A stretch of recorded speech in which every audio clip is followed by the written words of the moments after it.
Hi, welcome to TV. అధికార party కాంగ్రెస్లో ఏం జరుగుతుంది? ఎందుకు ఏఐసిసి కార్యదర్శి కేసీ వేణుగోపాల్ నేతలకు క్లాస్ పీకారు?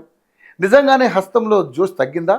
సంవత్సరానికే పదవిపై మోజు తీరిపోయిందా అనే ప్రశ్నలు తెలంగాణ రాజకీయాల్లో గట్టిగా వినిపిస్తున్నాయి.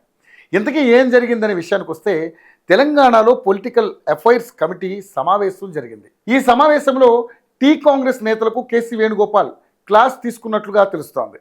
ముఖ్యమంత్రి రేవంత్ రెడ్డిని ప్రతిపక్షాలు విమర్శిస్తుంటే మిగతా మంత్రులు ఏం చేస్తున్నారని గట్టిగా నిలదీసినట్లుగా సమాచారం. ఇక తెలంగాణలో కాంగ్రెస్ పార్టీ అధికారంలోకి వచ్చాక సీఎం రేవంత్ రెడ్డి ఒక్కరే ప్రతిపక్షాలకు కౌంటర్ ఇస్తున్నారు.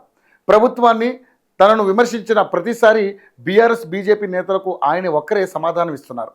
ప్రభుత్వాన్ని కేటీఆర్, హరీష్ రావు, బీజేపీ నేతలు కిషన్ రెడ్డి, ఏలటి మహేశ్వర్ రెడ్డి నేరుగా విమర్శలు గుప్పించిన మంత్రులు కనీసం కౌంటర్ కూడా ఇవ్వడం లేదు. ప్రతిపక్షాలు విమర్శనాస్త్రాలు ఎక్కుపెట్టినా ప్రతిసారి సీఎం రేవంత్ రెడ్డి ఒక్కరే గట్టిగా కౌంటర్ ఇస్తున్నారు. అయితే గతంలో చాలామంది లీడర్లు తాము సీఎం అభ్యర్థులమే అని ప్రకటించుకున్న వారు ప్రతిపక్షాన్ని ఎందుకు తిట్టలేకపోతున్నారనే చర్చ పార్టీలో జరుగుతుందని సమాచారం. ఇందులో ఏదైనా లోపాయికారిక ఒప్పందం ఉందా అనే అనుమానాలు కూడా రేకెత్తుతున్నాయి. అందుకే బీఆర్ఎస్ నేతలను కాంగ్రెస్ మంత్రులు తిట్టలేకపోతున్నారని సొంత పార్టీలోనే చర్చ జరుగుతుందట. అయితే ఇదే విషయాన్ని కొందరు నేతలు పార్టీ హైకమాండ్ దృష్టికి తీసుకెళ్లినట్లుగా సమాచారం. మరోవైపు ఈ సమావేశంలో కేసీ వేణుగోపాల్ సీఎం రేవంత్ రెడ్డికి అండగా నిలిచినట్లుగా తెలుస్తోంది. ప్రతిపక్ష పార్టీని మంత్రులంతా నిలదీయాలని చెప్పినట్లుగా సమాచారం. అయితే కేసీ వేణుగోపాల్ మాట్లాడుతుండగా ఓ మంత్రి కల్పించుకున్నట్లుగా తెలుస్తోంది.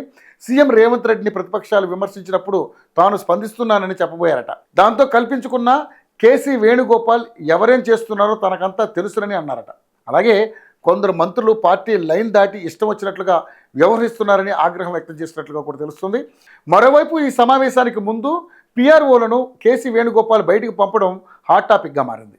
ఈ సమావేశంలో పొలిటికల్ అఫైర్స్ కమిటీ సభ్యులు మాత్రమే ఉండాలని వేణుగోపాల్ హుకుం జారీ చేశారట. అలాగే డోర్ బయట కూడా ఎవరు ఉండొద్దని ఆదేశాలు జారీ చేయడం చర్చనీయాంశం. మరోవైపు ప్రభుత్వంలో మంత్రుల పనితీరును మెరుగుపరుచుకోవాలని వార్నింగ్ ఇచ్చినట్లుగా కూడా తెలుస్తుంది. అందరు మంత్రుల పనితీరుకు సంబంధించిన పూర్తి సమాచారం తన వద్ద ఉందని చెప్పారట. మంత్రుల పనితీరు పట్ల ఎమ్మెల్యేల పనితీరు పట్ల కాంగ్రెస్ కార్యకర్తలు సంతోషంగా లేరని గుర్తు చేశారట. దీనిని సరిదిద్దుకోవాలని వార్నింగ్ ఇచ్చినట్లుగా సమాచారం. అలాగే గాంధీ భవన్లో వారంకోసారి నిర్వహిస్తున్న ముఖాముఖి కార్యక్రమాన్ని జిల్లాల్లోనూ నెలకోసారి నిర్వహించాలని ఆదేశించారట. మొత్తంగా కేసీ వేణుగోపాల్ రాక తెలంగాణ కాంగ్రెస్ లీడర్లో కాకపుట్టించిందనే టాక్ వినిపిస్తుంది. చూడాలి మరి కేసీ వార్నింగ్తోనైనా నేతలు దారికొస్తారా లేక తమ దారి తమదే అన్నట్లుగా వ్యవహరిస్తారా అనేది చూద్దాం.